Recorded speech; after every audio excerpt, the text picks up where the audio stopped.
Hello student, स्वागत है आप सबका संस्कार इंग्लिश वर्ड चैनल पर। इस वीडियो में हम पढ़ने वाले हैं क्लास 10th हिंदी का जो सेकंड नंबर का चैप्टर है, यानी कि पाठ 2, जिसका नाम है राम लक्ष्मण परशुराम संवाद। उस पाठ को पढ़ने वाले हैं और इस पूरे पाठ को दो पार्टों में कंप्लीट किया जाएगा। ये पहला पार्ट है। पहले पार्ट में आपको पाठ का सारांश और पाठ में जितनी भी पंक्तियां हैं सभी पंक्तियों का संदर्भ प्रसंग व्याख्या बताई जाएगी। दूसरे वाले पार्ट में पाठ के जो लेखक हैं तुलसीदास जी, उनका जीवन परिचय, इस पाठ के संपूर्ण यानी जो इंपॉर्टेंट पेपर में आने वाले प्रश्न उत्तर हैं वो बताए जाएंगे और ऑब्जेक्टिव बताए जाएंगे।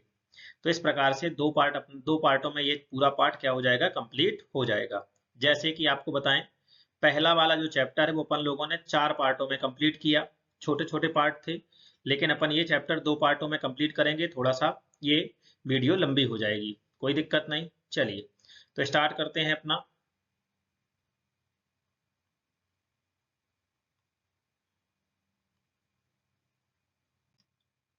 सबसे पहले पाठ का नाम है राम लक्ष्मण परशुराम संवाद और इस पाठ के लेखक हैं तुलसीदास जी। ठीक है, अब देखो, पहले मैं आपको बता दूं ये पाठ है क्या, किस तरीके से है। तो क्या हुआ कि सीता जी का स्वयंवर होना था। तो वहां पर एक शर्त रखी गई थी और शर्त ये थी कि एक धनुष रखा था कि इस धनुष को जो भी तोड़ेगा उसी के साथ सीता जी का क्या हो जाएगा, विवाह हो जाएगा। तो एक से एक बड़े बड़े राजा आए, महाराजा आए, लेकिन कोई भी उस धनुष को तोड़ नहीं पाया। और उसी सभा में ऋषि विश्वामित्र जी के दो शिष्य राम और लक्ष्मण वहां पर पहुंचे। और जब उन्होंने बहुत देर तक देखा तो विश्वामित्र जी की आज्ञा पाकर के राम भी धनुष को तोड़ने का प्रयास किया। और धनुष को तोड़ने का प्रयास किया तो जैसे ही वो सामने पहुंचे, धनुष को उठाया, धनुष टूट गया। और टूट गया तो सब लोग प्रसन्न हो गए। सीता जी अ, राम के गले में वरमाला डालने के लिए आती ही हैं। और इसके जस्ट बाद होता क्या है कि जैसे ही धनुष टूटता है तो शिव जी के अनन्य भक्त भगवान श्री परशुराम जी क्रोधित हो जाते हैं, बहुत तेज क्रोधित हो जाते हैं। ठीक है, क्यों? क्योंकि वो भगवान शिव को अपना गुरु मानते थे और गुरु का धनुष टूट गया तो वो बड़े गुस्सा हो गए। वैसे ही उसी सभा में बड़े क्रोध में आते हैं और आते हैं तो धनुष को टूटा हुआ देख करके वो और अधिक क्रोध हो जाते हैं। यहां तक तो बात ठीक थी कि भाई क्रोधी थे, लेकिन क्या है कि भगवान श्री रामचंद्र जी के छोटे भाई लक्ष्मण जी, ये भाई कुछ लोग मतलब अपन ने पढ़ा है कि ये शेषनाग के अवतार हैं, ये भी बड़े क्रोधी हैं। गुस्सा तो इनके नाक पर ही बिल्कुल रखी रहती है, जरा जरा सी बातों पर ये गुस्सा आती है। अब वैसे ही क्रोधी पहुंच मिल गए परशुराम जी, और उसी के जैसे बिल्कुल उन्हीं के जैसे क्रोधी हैं लक्ष्मण जी, दोनों क्रोधी व्यक्ति। तो दोनों के बीच में कुछ कहासुनी होती है। व्यंग्यात्मक रूप से उत्तर देते हैं लक्ष्मण। रामचंद्र जी और विश्वामित्र जी तथा अन्य राजा जो हैं वो इस दृश्य को देखते हैं। रामचंद्र जी मुस्कुराते हैं, लक्ष्मण जी को इशारे करके रोकते हैं, मना करते हैं। लक्ष्मण जी शांत हो जाते हैं और फिर विश्वामित्र जी परशुराम जी को समझाते हैं। और इस प्रकार से ये सब पूरा वृतांत हमें इस चैप्टर में बताया गया है। चलो तो पढ़ते हैं क्या है स्टार्टिंग में। राम लक्ष्मण परशुराम संवाद रामचरितमानस के बालकांड से लिया गया है। यहाँ पर देखिए क्या लिखा है, रामचरितमानस। यहाँ इस बात पे थोड़ा सा ध्यान देना, ये गोला लगाया मैंने सर्किल, रामचरितमानस। तो रामचरितमानस ये जो है ये तुलसीदास जी का महाकाव्य है। ठीक है, क्या है? महाकाव्य। और महाकाव्य होने के साथ साथ ये सबसे अधिक लोकप्रिय महाकाव्य भी है। कौन सा है? लोकप्रिय महाकाव्य। पेपर में पूछा जाता है सर्वाधिक लोकप्रिय महाकाव्य कौन सा है? रामचरितमानस। इसके लेखक कौन है? तो तुलसीदास जी। बात आई समझ में? हाँ, तो यह जो संवाद है रामचरितमानस के बालकांड से लिया गया है। देखो, रामायण अर्थात रामचरितमानस में जो रामायण है वो संस्कृत भाषा में लिखी गई है और ये अवधी भाषा में कहा जाए लिखी गई जो है वो क्या है? रामचरितमानस। ठीक है, तो रामचरितमानस में 7 कांड है, जिसमें पहला कांड है बालकांड। तो बालकांड से ये संवाद लिया गया है। अभी मैं बताऊंगा पेपर में कैसे पूछा जाता है। पहली बात, राम लक्ष्मण परशुराम संवाद रामचरित के किस कांड से लिया गया है? तब आप बताओगे बालकांड से। क्लियर हो गया? रामचरितमानस के लेखक कौन है? तो तुलसीदास। ठीक है, ये ऐसे क्वेश्चन पूछे जाते हैं। सीता स्वयंवर के अवसर पर राम शिव धनुष भंग कर देते हैं। भंग करने का मतलब होता है तोड़ देते हैं। तो शिव भक्त परशुराम क्रोधित हो जाते हैं। वे शिव धनुष को खंडित देख करके आपा खो देते हैं। आपा खोने का मतलब होता है बहुत अधिक क्रोध आ जाना। राम विनम्र रूप से उन्हें बताते हैं कि आपके सेवक ने यह धनुष तोड़ा है। परशुराम का क्रोध और अधिक बढ़ जाता है। लक्ष्मण उन्हें बताते हैं कि हमने बचपन में ऐसे कितने ही धनुष तोड़े, तब तो आप कभी नाराज ना हुए। आज इस धनुष में क्या विशेष बात है? यह सुनकर के परशुराम जी बहुत अधिक गुस्सा हो जाते हैं, अर्थात यहाँ पे लिखा है उत्तेजित हो जाते हैं। और वो कहते हैं कि मैं बाल ब्रह्मचारी हूँ, अत्यंत क्रोधी हूँ तथा क्षत्रियों का विरोधी हूँ। वो अपना परिचय देते हैं। कौन देते हैं? परशुराम जी। ठीक है, तो देखो फिर, मैंने धरती का अनेक बार राजाओं से विहीन कर दिया है। धरती को क्या कर दिया है? एक बार नहीं, न जाने कितनी बार इस धरती को राजाओं से विहीन कर दिया है। अब जब राजाओं से विहीन कर दिया तो वो धरती कहाँ गई? तो वो आगे बताते हैं ब्राह्मणों को दान भी कर दिया है। मेरे फरसे की गर्जना से गर्भ के बच्चे भी नष्ट हो जाते हैं।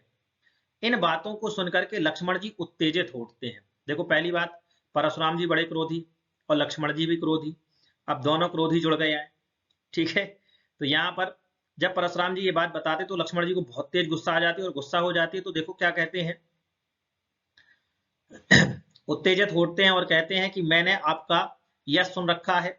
वास्तव में जो वीर होते हैं वो युद्ध के मैदान में वीरता दिखाते हैं। कायर अपनी वीरता का बखान करते हैं। अब बताइए, लक्ष्मण जी कहा जाए तो इनडायरेक्ट तरीके से परशुराम जी को कायर कहते हैं, कि जो कायर होते हैं वो अपनी वीरता का बखान करते हैं, और जो वास्तव में वीर होते हैं वो क्या करते हैं? युद्ध के मैदान में वीरता दिखाते हैं। इस बात से परशुराम जी भड़क उठे, अर्थात वहां पे लिखा है ना भड़क जाते हैं, और विश्वामित्र जी से कहते हैं, क्या कहते हैं? आपके कारण शांत हूं, अन्यथा यह बालक वध करने के योग्य हो गया है। तो लक्ष्मण ने परशुराम से कहा, तुम्हारे चरित्र को का सारा संसार में जानता हूं, यानी तो आपके चरित्र के बारे में मैं सब कुछ जानता हूं। माता पिता के ऋण से उऋण हो गए हो, गुरु ऋण शेष बचा है, उसे भी मैं चुकता कर रहा हूं। इस बात से क्रोधित होकर के परशुराम अपना फरसा उठा लेते हैं। ठीक है, राम और विश्वामित्र दोनों मिलकर के क्या करते हैं? परशुराम जी को शांत करते हैं, और जब समझाते हैं तो परशुराम जी भी क्या हो जाते हैं? शांत हो जाते हैं। तो ये था अपने पूरे पाठ का सारांश। इसमें अपन को ये चीजें पढ़नी है, आपको पहले भी बताया जा चुका है।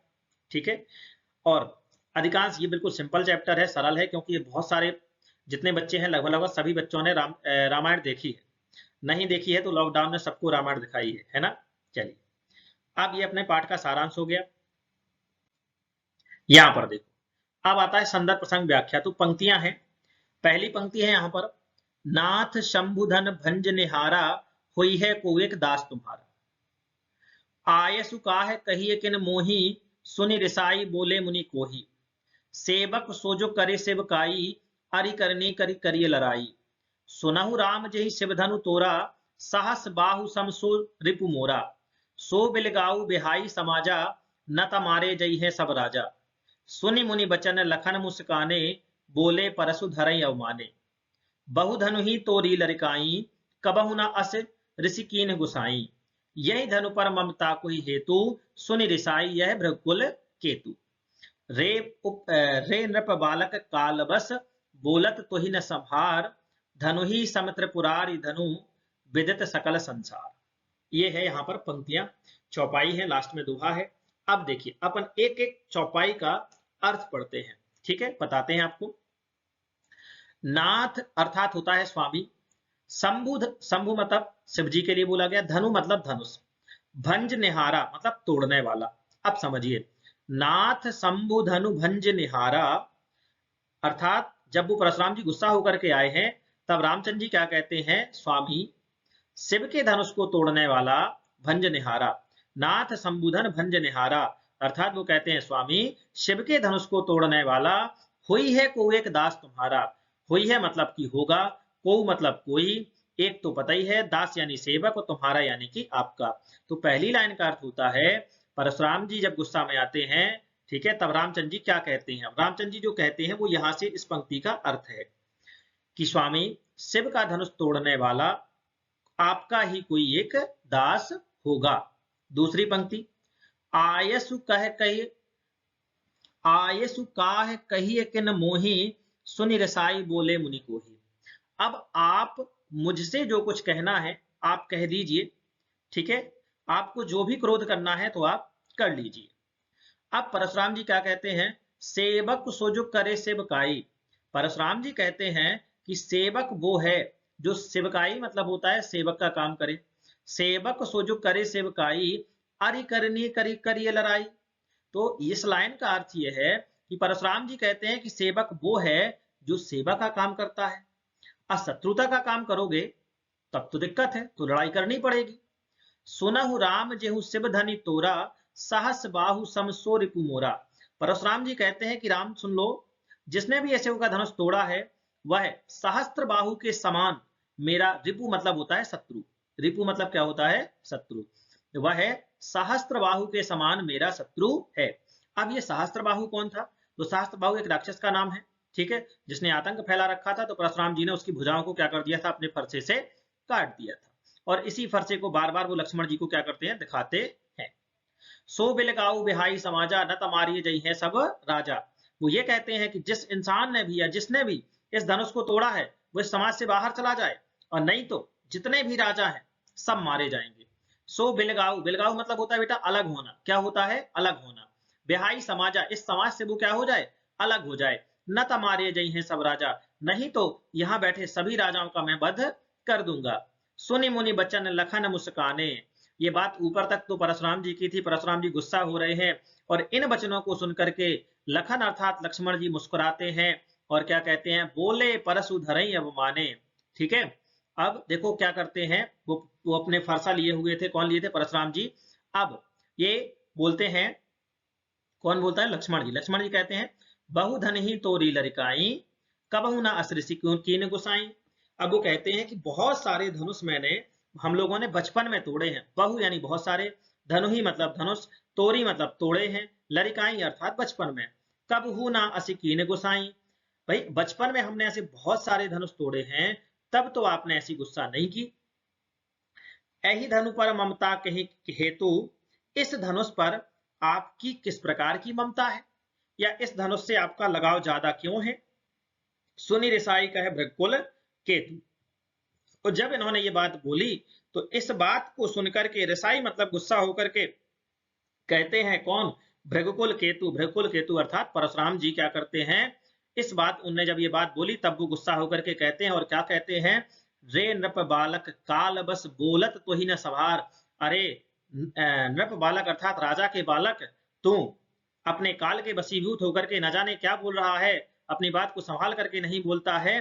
सुनहि धनु ही सम त्रिपुरारी धनु विदित सकल संसार। ये कोई साधारण धनुष नहीं है, ये त्रिपुरारी अर्थात तीनों लोक के स्वामी के लिए, अर्थात उनके त्रिपुरा शिव जी के लिए बोला गया है। ये शिव जी का धनुष है, ये कोई साधारण धनुष नहीं है। क्लियर हो गया। तो ये था अपना पूरा क्या बोलते हैं उसको, व्याख्या। अब संदर्भ प्रसंग बताते हैं। तो देखो सबसे पहले जब पेपर में आता है तो अपन को संकेत लिखना है। संकेत में शुरू बता दिया है, अगर पहला पाठ आपने देखा है तो आपको पता होगा कैसे संकेत लिखा जाता है। तो देखिए स्टार्टिंग में शुरुआत में जो दिया गया है, जैसे नाथ संबोधन, पहली पंक्ति में दो या तीन अक्षर लिख देते हैं, तो नाथ संबोधन लिखा डॉट डॉट डॉट, और सबसे लास्ट वाले दो अक्षर लिख दिए, ये लिख दिया संकेत। पूरा वो लिखने की आवश्यकता नहीं होती अपन को। अब देखो संदर्भ में क्या है, प्रस्तुत पद्यांश हमारी पाठ्य पुस्तक क्षितिज हिंदी के पाठ राम लक्ष्मण परशुराम संवाद से लिया गया है। देखो इतना तो आपके पूरे किताब में चलेगा, प्रस्तुत पद्यांश हमारी पाठ्य पुस्तक क्षितिज हिंदी के पाठ। इसके बाद आएगा पाठ का नाम, जैसे पहले वाले पाठ में था पद, दूसरे वाले पाठ का नाम क्या है, राम लक्ष्मण परशुराम संवाद से लिया गया है। ठीक है, इतना चेंज होता है। पहले वाले पाठ के रचनाकार थे सूरदास जी, तो लिखा था इसके रचनाकार सूरदास जी हैं, और इसके रचनाकार कौन है, तुलसीदास जी, तो इसके रचनाकार क्या है, तुलसीदास जी। क्लियर हो गया संदर्भ। तो फिर से पढ़ लेते एक बार संदर्भ। प्रस्तुत पद्यांश हमारी पाठ्य पुस्तक क्षितिज हिंदी के पाठ राम लक्ष्मण परशुराम संवाद से लिया गया है, इसके रचनाकार तुलसीदास जी हैं। और एक बात बता दूं, ये जो संदर्भ है पूरे पाठ में हर जगह यही चलेगा, ये बदलता नहीं है। तो अब जो आपको व्याख्या बताई जाएगी, मतलब जो भी पद आएंगे उसमें ये संदर्भ लिखा नहीं मिलेगा, आपको पूर्ववत लिखा मिलेगा वहां पर। तो पूर्ववत का मतलब होता है पहले की तरह। ठीक है, एक बार लिख लो बस। प्रसंग, सीता स्वयंवर में शिव धनुष के टूटने से क्रोधित परशुराम को राम विनम्रता पूर्वक उत्तर देते हैं और लक्ष्मण व्यंग भरे उत्तर देते हैं। राम तो बड़े प्रेम से उत्तर देते हैं। आपने सुना है जब मैंने बताया था कि नाथ संबुधन भंज निहारा हुई है कोई एक दास तुम्हारा। रामचंद्र जी क्या कह रहे थे परशुराम जी से कि शिव के धनुष को तोड़ने वाला आपका ही कोई दास होगा, लेकिन लक्ष्मण जी नहीं कह रहे थे प्रेम से। लक्ष्मण जी तो क्या कर रहे थे, व्यंग भरे उत्तर दे रहे थे। तो संदर्भ हो गया, प्रसंग हो गया। अब आते हैं अर्थ पर यानी व्याख्या पर। तो देखो ये पूरा का पूरा अर्थ मैं आपको समझा चुका हूं, आपको लिख लेना है, एक बार मैं जरूर पढ़ के बताया दे रहा हूं। परशुराम के क्रोध को देख करके श्री राम कहते हैं कि हे स्वामी, शिव का धनुष तोड़ने वाला कोई आपका ही दास होगा, आपकी क्या आज्ञा है, आप मुझसे क्यों नहीं कहते हैं। यह बात सुनकर के परशुराम जी कहते हैं, सेवक तो वह होता है जो सेवा करने का काम करता है, शत्रुता का काम करने के बाद तो लड़ाई ही करनी चाहिए। राम तुम सुन लो, जिसने शिव का धनुष तोड़ा है या शिव धनु तोड़ा है वह सहस्त्र बाहु की तरह मेरा शत्रु है, वह यहाँ से गायब हो जाए, नहीं तो यहाँ उपस्थित सभी राजा मारे जाएंगे। परशुराम के वचन सुनकर के लक्ष्मण मुस्कुरा दिए और परशुराम का अपमान, अच्छा वहां था, बोले परशु अवमाने, अवमाने का मतलब होता है अपमान करते हुए, ठीक है, अपमान करते हुए बोले, हमने बचपन में ऐसे कई धनुष तोड़े हैं किंतु आपने इस तरह कभी क्रोध नहीं किया, इस धनुष से आपका विशेष लगाव क्यों है। यह सुनकर के परशुराम बोले, अरे राजा के पुत्र, काल के वशीभूत होकर के तुम संभल कर बोल नहीं रहे हो, यहाँ पर बोल नहीं रहे हो लिखा है, सारा संसार जानता है यह शिव का धनुष है, छोटे धनुष के समान नहीं है। आगे क्या लिखा है भाई, छोटे धनुष के समान नहीं है। समझ में आ गई बात। चल अब ये पूरी व्याख्या हो गई। अब इसमें एक चीज और लिखनी पड़ती है, विशेष। इस चैप्टर का विशेष बड़ा आसान है। किसने लिखा है पहले ये बताओ, तुलसीदास जी ने। और तुलसीदास जी की भाषा कैसी है, अवधि। एक बात तो फिक्स हो गई, भाषा कौन सी है, अवधि, यानी अवधि भाषा का प्रयोग है। और पूरे पाठ में चौपाई और दोहा के अलावा कुछ है ही नहीं, तो चौपाई छंद है और दोहा छंद है, तो चौपाई दोहा छंद है, ये दो विशेष हो गए। क्लियर हुआ। चल तो पहला पद हमारा कंप्लीट होता है। अब चलते हैं दूसरे वाले पद पर। तो दूसरा वाला पद है, लखन कहा हसी हमरे जाना, सुनहु देव सब धनुष समाना, का क्षति लाभ लाभ जून धन तोरे, देखा राम नयन के भोरे, छुअत टूट रघुपति न दोसो, मुनि बिनु बाज करिय कत रोसु, बोले चिते परस की ओरा, रे सट सुनेउ स्वभाव न मोरा, बालक बोली बधो नहीं तोही, केवल मुनि जड़ जानहि मोही, बाल ब्रह्मचारी अति क्रोधी, विश्व विदित क्षत्रिय कुल द्रोही, भुजबल भूमि भूप बिनु कीन्ही, विपुल बार मही देवन दीनी, सहस्त्र बाहु भुज छेद निहारा, परसु बिलोक महीप कुमारा, मातु पितहि जन सोच बस, क्या लिखा है, करसी महेश किशोर, गर्भन के अर्भन दलन, परसु मोर अति घोर। ये थी पंक्तियां। शुरुआत में चौपाई दी गई है और नीचे क्या है, एक दोहा दिया गया है। तो पक्का है आपको यहां से विशेष तो लिखने में कोई दिक्कत नहीं है, अवधि भाषा का प्रयोग है, दोहा चौपाई छंद है, दो विशेष आपके क्लियर हो गए। अब इसका संदर्भ भी क्लियर है, प्रसंग भर देखना है और व्याख्या। तो आप पहले व्याख्या समझ लीजिए, फिर बाद में पढ़ देंगे। लखन कहा हसी हमरे जाना, सुनहु देव सब धनुष समाना। लक्ष्मण जी हंसते हुए कहते हैं कि हमारे जान या हमारी समझ में तो सब धनुष क्या होते हैं, समान होते हैं। का क्षति लाभ जून धन तोरे, देखा राम नयन के भोरे। अब भाई इस धनुष के टूट जाने से क्या लाभ या क्या हानि, इसमें कोई दिक्कत है ही नहीं, टूट गया तो टूट गया। देखा राम नयन के भोरे, और रामचंद्र जी की ओर क्या करते हैं, देखते हुए कहते हैं, छुअत टूट रघुपति ही न दोसु, मुनि बिन बाज करिए कस रोसु। भाई रामचंद्र जी ने जैसे ही धनुष को छुआ और वो टूट गया, ठीक है।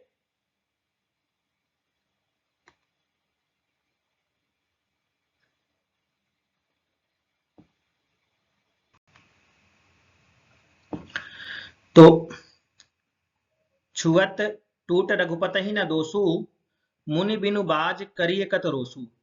तो लक्ष्मण जी कहते हैं कि रघुपति अर्थात रामचंद्र जी ने जैसे ही छुआ तो वह धनुष टूट गया, इसमें उनका कोई दोष नहीं है। मुनि बिनु बाज करिए कत रोसु। अब मुनि आप न जाने किस बात पे फालतू में गुस्सा कर रहे हैं, ठीक है। बोले चितय परसु की ओरा, रे सट सुनेउ स्वभाव न मोरा। अब परशुराम जी बोलते हैं, क्या कहते हैं, बोले चितय परसु की ओरा, मतलब ये जो इसके पहले वाली जो बातें थी लक्ष्मण जी ने जो बोली वो सब परशुराम जी के लिए बोली। अब परशुराम जी बोलते हैं, रे सठ सुनेउ स्वभाव न मोरा। अरे मूर्ख, तू मेरे स्वभाव के बारे में नहीं जानता। बालक बोली बधो नहीं तोई, केवल मुनिजन जानहि मोही। बालक समझ करके मैं तेरा वध नहीं कर रहा हूं, और तुम केवल मुझे मुनि मत समझना, केवल मुनि जड़ जान ही मोही, केवल मुनि मत मुझे समझो। अब वो अपना परिचय बताते हैं, क्या बताते हैं? बाल ब्रह्मचारी अति कोही, मैं बाल ब्रह्मचारी हूं, विश्व विदित क्षत्रिय कुलद्रोही, और पूरा संसार जानता है कि मैं क्षत्रियों का क्या हूं? विरोधी हूं। भुजबल भूमि भूप किनु कीन्ही, मैंने अपनी भुजाओं की बल से इस पृथ्वी को राजाओं से कई बार विहीन कर दिया है। विपुल बार मही देवन देनी, और क्या कर दिया मैंने? ब्राह्मणों को दान में दे दिया। सहस्त्र बाहु भुज छेद निहारा, परसु बिलोक महीप कुमारा, मैंने सहस्त्र बाहु की भुजाओं को अपने फरसे से क्या कर दिया है? काट दिया है। छेद निहारा का मतलब होता है काटना, ठीक है। ये सब बातें परशुराम जी बोलते हैं, ठीक है, और कहते हैं तुम बालक, तुम इस बात को हमें मतलब समझते नहीं हो, मुझे केवल मुनि समझने की गलती मत करो। अब आगे और क्या कहते हैं?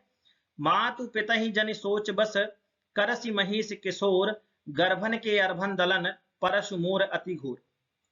मातु पिता ही जन सोच बस, अपने माता पिता के बारे में सोचो, करसी महिष किशोर, अर्थात लक्ष्मण जी के लिए वो कहते हैं अपने माता पिता के बारे में सोचिए।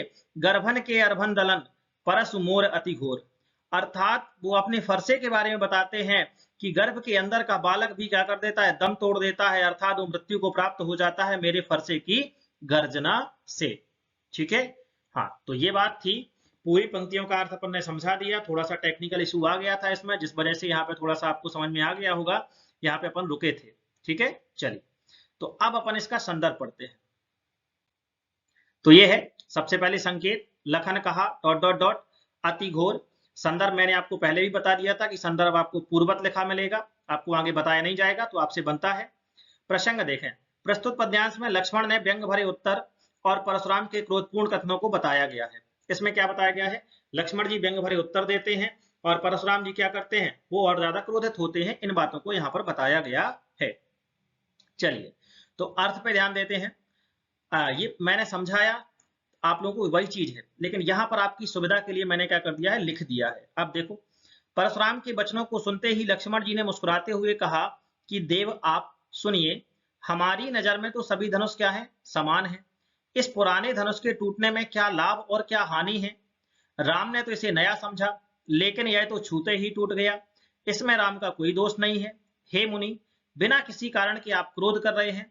लक्ष्मण के इन वचनों को सुनते ही, हाँ यहाँ पर लक्ष्मण के बाद ये दिख नहीं रहा, लक्ष्मण के, ठीक है। इन वचनों को सुनते ही परशुराम जी अपने फरसे की ओर देखते हैं और बोलते हैं, अरे राजा के पुत्र या राजपुत्र, मेरे स्वभाव के बारे में नहीं सुना है? मैं तुमको बालक समझ करके नहीं मार रहा हूं। क्या बताते हैं वो? मैं तुमको बालक समझ करके नहीं मार रहा हूं, तुम मुझे केवल मुनि समझ रहे हो। मैं बाल ब्रह्मचारी हूं और अत्यंत क्रोधी हूं। सारा संसार जानता है कि मैं क्षत्रियों का विरोधी हूं। मैंने अपनी भुजाओं के बल से पृथ्वी को कई बार राजाओं से रहित कर दिया है और ब्राह्मणों को दान कर दिया है। मैं सहस्त्र बाहु की भुजाओं को काटने वाला हूं। हे राजकुमार, तुम इस फरसे को ध्यान से देख लो। तुम अपने माता पिता को दुखी मत करो। मेरा फरसा भयंकर है, यह गर्भ के बच्चों को भी नष्ट कर देता है। तो पूरी पंक्तियों का अर्थ मैंने जैसे समझाया था बिल्कुल डिक्टो वैसा ही इसमें लिखा है। तो आप लिख लेना, एक दो बार पढ़ना, आपसे बन जाएगा। और ये देखो, विशेष में इस मतलब विशेष शुरुआत में बता चुका था आपको क्या करना है। अवधि भाषा का प्रयोग है, दोहा चौपाई छंद है, ठीक है। चलो, तो दो पदों की संदर्भ संग व्याख्या हो गई। अब एक पद और बचता है अपना अंतिम पद, और वह है ये।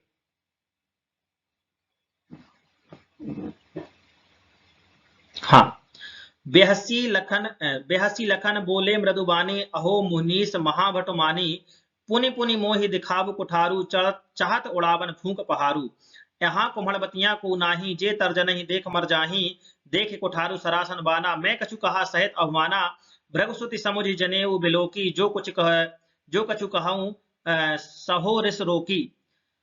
सुर महीश्वर हरिजन अरु गाई, हमरे कुल न इन पर न सराई, बंधे पाप उपकीरत हारे, मारत हूं पा परिय तुम्हारे। कोटि कुलस सम बचन तुम्हारा, व्यर्थ धरऊं धनुबान कुठारा, जो बिलो की अनुचित कहूं, क्षमऊ महामुनि धीर, और सुनि सरोस भृगुवंश मणि, बोले गिरा गंभीर। ये पंक्तियां हैं। अब इनका अर्थ समझ लेते हैं। बेहसी लखन बोले मृदुबानी। परशुराम जी के उन वचनों को सुनकर के लक्ष्मण जी बड़े प्रेम से बोलते हैं, मृदुबानी लिखा है, अहो मुनीस महाभटो मानी। ठीक है, मुनिवर मैं मतलब महाभट मानी, मैंने आपकी प्रशंसा सुन ली है। पुनि पुनि मोहि दिखाव कुठारू, आप मुझे, पुनि पुनि मतलब होता है बार बार, यहाँ पर आप बार बार मुझे, ये कुठारू मतलब होता है फरसे के लिए बोला गया है, कठिन जो है, चाहत उड़ावन फूक पहाड़ू, आप मुझे बार बार ये मत दिखाइए फरसा, और आपकी बातें ऐसी लग रही हैं जैसे आप फूंक मार करके पहाड़ उड़ाना चाहते हैं। मतलब इन दोनों पंक्तियों में अगर देखा जाए तो लक्ष्मण जी ये कहते हैं कि देखिए मैं आपकी बातों को सुन चुका हूं, आपकी बातें मुझे ऐसे लग रही हैं जैसे आप फूंक मार करके पहाड़ को उड़ाने वाले हैं। ठीक है, ये बातें बताई गई हैं, यानी वो व्यंग भरे उत्तर दे रहे हैं। यहाँ कुम्हड़बतियां को उनाही जे तर्जनी देख मर जाए, और लक्ष्मण जी कहते हैं कि सुनिए, यहाँ पर कोई कुम्हड़ा, एक छोटा सा मतलब क्या होता है, कद्दू फल जो है, छोटा फल है, इसका दूसरा नाम काशी फल भी है। तो वो कहते हैं यहाँ कुम्हड़बतियां को नाही, यहाँ कोई काशी फल जैसा छोटा फल नहीं है, जे तर्जनी देख मर जाए, जो तर्जनी उंगली को देख करके ही क्या हो जाता है, मर जाता है, या जिसे तर्जनी उंगली दिखाने से ही वो क्या हो जाता है, मर जाता है। देखी कुठारू सरासन बाना, मैं कछु कहा अभी कही अभिमाना। और मैंने तो ये जो सब बातें अभी तक आपसे बोली हैं, ये इस वजह से बोली हैं क्योंकि आपके शरीर पर क्या था, धनुष बाण थे। देख इस कुठारू सरासन बाना, मैं कछु कहा सहित अभिमाना, यदि आपके शरीर पर क्या होते, धनुष बाण ना होते तो मैं ये बातें ना बोलता। क्यों ना बोलता, भृगु सुत समुझि जनेऊ बिलोकी, जो कछु कहू कहाँ रिस रोकी। और आगे वो ये भी कहते हैं कि ऋषि आपको जो भी कुछ कहना है, जो भी कष्ट है, या सॉरी कष्ट नहीं, जो भी आपको क्रोध करना है आप बिल्कुल कर लीजिए। भृगुसुत समझ जनेऊ बिलोकी, जो कछु कहूं सहो रिस रोकी। और आपने इतनी जो सारी बातें कही हैं, वो मैंने आपकी बातें केवल आपके जनेऊ को देख करके क्या कर ली है, सुन ली है, और अपने क्रोध को रोक लिया है। सुर महेश्वर हरिजन अरुगाई, हमरे कुल इन पर न सुराही। और वो कहते हैं कि सुर, सुर अर्थात मतलब होता है देवता, महेश्वर, ठीक है, यानी कि महेश्वर यानी ब्राह्मणों के लिए बोला गया है, हरिजन अरुगाई, तो वो ये बता रहे हैं कि हमारे लिए, हमारे परिवार में देवता, ब्राह्मण और जो कमजोर हैं, क्या हैं, कमजोर लोग हैं, अरुगाई और गाय, इन पर कभी हाथ नहीं उठाया जाता है। ठीक है, और ये महेश्वर शब्द का ये भगवान के भक्त के लिए भी प्रयोग किया जाता है। ठीक है, हाँ, तो दोनों बता दिया। हमरे कुल इन पर न सुराई, हमारे कुल में इन लोगों पर कभी भी क्या नहीं किया जाता है, प्रताड़ना नहीं दी जाती, इन पर अस्त्र शस्त्र नहीं उठाए जाते हैं। किन किन पर, देवता, ब्राह्मण या भगवान के भक्त, ठीक है, हरिजन लिखा ना, भगवान के भक्त और गाय, इन लोगों पर कभी भी हमारे कुल के लोग क्या करते हैं, अस्त्र शस्त्र नहीं उठाते हैं या क्रोध नहीं करते हैं।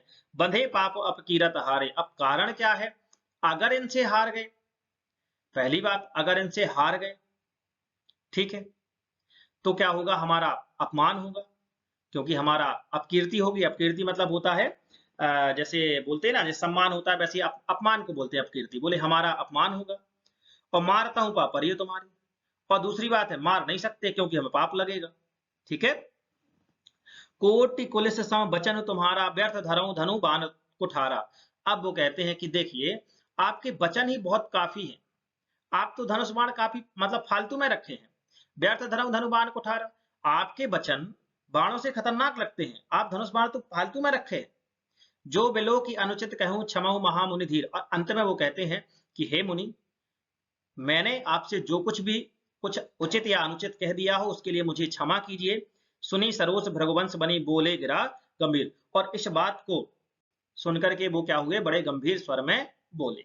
तो ये था अपने पूरे एक एक पंक्तियों की व्याख्या बता दी। संदर्भ अपना वही है जो था, तो पूर्वत लिखा मिलेगा, संकेत आपका क्या हो जाएगा, अभ्यासी लखन, और गिरा गंभीर, ऐसे करके बीच में डॉट डॉट डॉट लगा देना। ये लिखा है अभ्यासी लखन बोले डॉट डॉट डॉट गिरा गंभीर, ये आपका प्रसंग जो है, सॉरी संदर्भ पूर्वत है। प्रसंग में क्या रहेगा, लक्ष्मण ने मुस्कुराते हुए परशुराम की गर्भोक्तियों का जवाब दिया है। गर्भोक्तियों का मतलब होता है जो अपने घमंड के बारे में अपनी लंबी लंबी बातें फेंक रहे थे, उनको गर्भोक्तियां कहा गया है। उनके बारे में यहाँ पर उनके करारे जवाब अर्थात उत्तर लक्ष्मण जी ने दिए हैं। किसकी गर्भोक्तियों के उत्तर दिए हैं, परशुराम जी की। अब देखो अर्थ है, अर्थ में लक्ष्मण ने मुस्कुराते हुए कहा कि हे मुनि, आप अपने आप को बहुत बड़ा योद्धा समझते हैं, महाभट मानी, महाभट मानी यानी बहुत बड़ा योद्धा। देखो एक बात और ध्यान से सुन लो, हो सकता है शायद एक आध शब्द का अर्थ हम ना बता पाए हो, तो यहाँ पर क्लियर हो जाएगा। क्या था अपना, लक्ष्मण ने मुस्कुराते हुए कहा कि मुनि आप अपने आप को बड़ा योद्धा मतलब महाभट जो वहां शब्द था उसका अर्थ है, समझते हैं। आप मुझे बार बार फरसा दिखा करके डराना चाहते हैं, कुठारू समाना था वहां पर। आपका यह प्रयास ऐसा है जैसे फूंक मार करके पहाड़ उड़ाना। यहाँ कोई काशी फल जैसा छोटा फल नहीं है जो तर्जनी उंगली को देखते ही मर जाता है। वो पंक्ति थी, यहाँ कुम्हड़बतिया को नाही जे तर्जनी देख मुरझाई या मर जाही। आपके फरसे और धनुष बाण देख करके मैंने अभिमान पूर्वक ये बात कही थी। मैंने अभी आपको बताया कि वो उनके शरीर में धनुष बाण को देखा तब जाकर के मैंने ये बात कही थी, अन्यथा मैं ये बात ना कहता, ऐसा लक्ष्मण जी ने पहले ही बोल दिया था। आपको भृगुवंश का समझ करके तथा आपके जनेऊ को देख करके आप जो भी कहते जाते हैं मैं अपना क्रोध रोक करके सहन कर लेता हूं।